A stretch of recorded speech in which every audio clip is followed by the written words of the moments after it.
Ada yang tahu kenapa orang itu menabur bunga di atas gundukan tanah, padahal bukan kuburan? Rara membenarkan sembari melihat seekor ayam berjenis kelamin jantan yang tak bernyawa dengan bersimbah cairan merah. Kalian minggir dulu. Robi mendekat lalu ditariknya ayam tak bernyawa itu. Seekor ayam tak bernyawa dengan kondisi aneh, tubuhnya sudah tak berbentuk jelas. Cairan merah mengalir luas dan mengering di lantai ubin. Terdapat lumpur kering tadi yang menempel pada beberapa bagian bulu. Selain itu juga nampak pada ubin lantai lumpur yang berwarna kemerahan. Namun lebih anehnya lagi, bau hewan itu tak tercium. Padahal diperkirakan ayam itu sudah tak lama tak bernyawa beberapa hari yang lalu. Dibuang di mana ini, Pak? Robi kembali berbicara. Kali ini dengan gerak cepat segera melapisi hewan itu dengan kain, lalu membungkusnya seperti membungkus mayat. Ikut saya, Mas.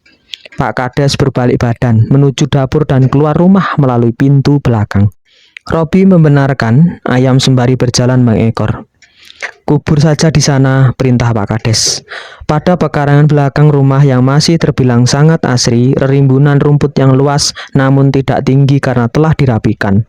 Beberapa pohon mangga tumbuh di sana, lebih dari 6 pohon dengan usia 5 tahunan. Tinggi rata-rata pohon itu sudah mencapai 3 meter. Di sini, Pak, Robi memastikan. Ya sudah, tinggalkan saja. Kamu masuk dan segera tidur. Mahasiswa itu meletakkan hewan tak bernyawa tadi dengan bungkusan kain ke dalam lubang tanah di bawah salah satu dari pohon mangga tadi yang sudah lebih dulu digali. Ya Pak, baik. Pandangan Robi di dekat pintu masuk. Dia menoleh sedikit, menyondongkan badan. Saat itu nampak Pak Kades sedikit aneh, tak seperti biasanya. Dilihatnya baik-baik. Pak Karso tengah mengambil bunga mawar merah dari sakunya, lalu ditaburinya hewan itu dengan bunga tadi. Terakhir, laki-laki separuh baya itu menutupi dengan tanah. Tertutup rapat seperti kuburan, namun sedikit berbeda karena bunga mawar diletakkan dalam tanah. Robi masuk ke dalam rumah meninggalkan Pak Karso. Malam itu kepala desa Bang Mayit tak nampak di rumah, seolah menghilang setelah kejadian aneh yang menimpa kelompok KKN tadi. Sudah, tenang, mereka sudah urus.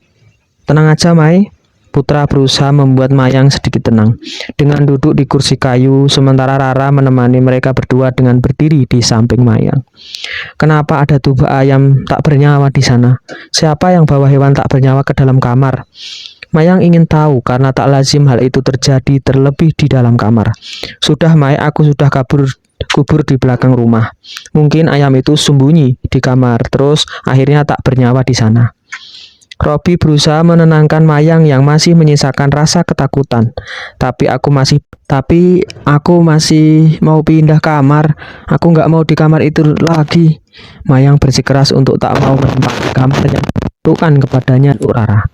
Ya sudah, kita pindah, Mai. Rara mengikuti keinginan Mayang. Yoga berdiri di Robi kembali bersama mereka lalu ikut berdiri. Gimana ini, Rob? Nggak apa-apa kan? Putra bertanya meminta izin ketua kelompok lebih dulu.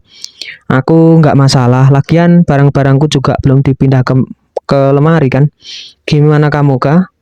Robi bertanya memastikan kepada Yoga agar dia juga setuju. Duh, gimana ya? Yoga berbicara sembari sejenak mengerutkan kening. Tolong, Kak, biar aku sama Rara di kamar kalian. Mayang berusaha membujuk. Aku harus masukin pakaian lagi nih, mana sudah semua aku pindahin ke kamar. Lemari juga udah aku bersihkan, biar aku beresin dulu sebentar. Makasih, Kak, kata Mayang. Yoga berbalik arah, beranjak masuk ke dalam kamarnya yang akan digunakan oleh teman-temannya. Dia membuka tas ransel, dibuka pintu lemari itu lalu dikemasi pakaian-pakaian yang dimilikinya. Maafkan aku, Mbak, Mayang, itu tadi ayam kesayangan Bapak. Nggak tahu kok sudah nggak ada nyawanya di sana. Kenapa ada di sana, Bu? Tanya Rara dengan penasaran. Hilang beberapa hari yang lalu, Mbak. Nggak tahu bagaimana ceritanya malah sudah tak bernyawa di kamar itu. Kami sendiri pun juga kaget, Mbak, Mas. Bunyamin mendekat ke arah mereka lalu berdiri membuka bibirnya. menjelaskan sedikit apa yang dia tahu soal ayam tak bernyawa itu. "Iya Bu, nggak apa-apa, izinkan kami berdua pindah di kamar cowok." Rara merespon memaklumi dan sekaligus meminta izin pindah kamar.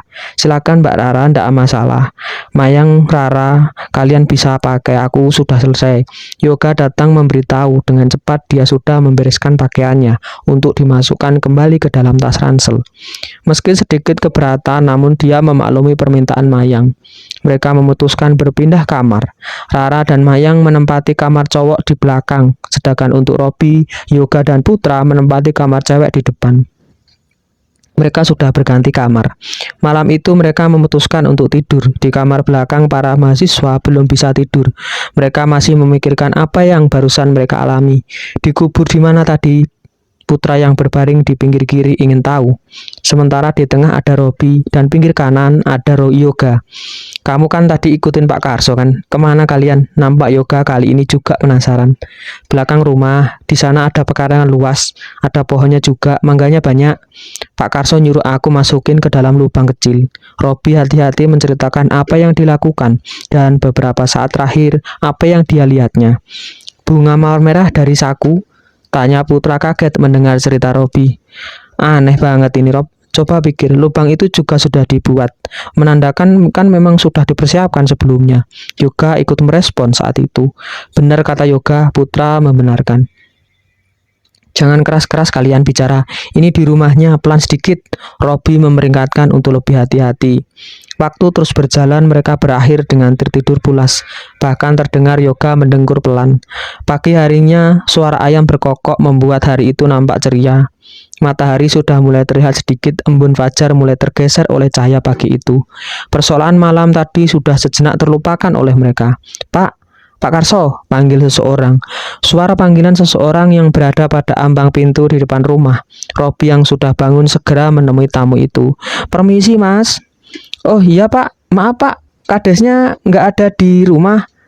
Robi saat itu bertemu dengan seorang bapak-bapak yang mengenakan caping, celana pendek selutut, dan kaos partai berwarna dasar putih. Ada tulisan partai di situ. "Ndak Mas, saya mau menemui Bu Nyamin. Apa Ibu Nyamin di rumah?" "Oh iya, sebentar Pak, sebentar, biar aku panggilkan. Silakan masuk dulu." Ajak Robi masuk ke dalam ruang tamu dan duduk di salah satu kursi di sana. Wajah pria paruh-baya dengan kulit menghitam terbakar matahari itu begitu menunjukkan ekspresi yang gugup dan tak tenang. Dia duduk di kursi kayu dengan sedikit menunduk dan tatapannya kalut. "Bu, ada tamu." Robi masuk ke area dapur. Bunyamin nampak sibuk menanak nasi dan mempersiapkan sarapan untuk mereka semua. "Siapa, Mas?" "Nggak tahu Bu, lupa aku tanyakan tadi. Katanya nyari Ibu." "Oh iya Mas, bentar, biar Ibu temui." Bunyamin segera bergegas keluar menuju ruang tamu. Dia bertemu dengan pria tadi, entah apa yang dibicarakan. Namun dari ekspresinya nampak serius dan memang ada hal yang mendesak. Selepas pria itu pergi, Bunyamin menemui Rara. Selang beberapa menit dari ruang tamu, Mbak Rara." "Iya Bu, ada apa? Mbak boleh minta tolong sebentar?" Lanjut, tonton terus channel YouTube-nya Waktu Indonesia Gaib. Kita akan lanjutkan part selanjutnya. Subscribe dulu. Terima kasih.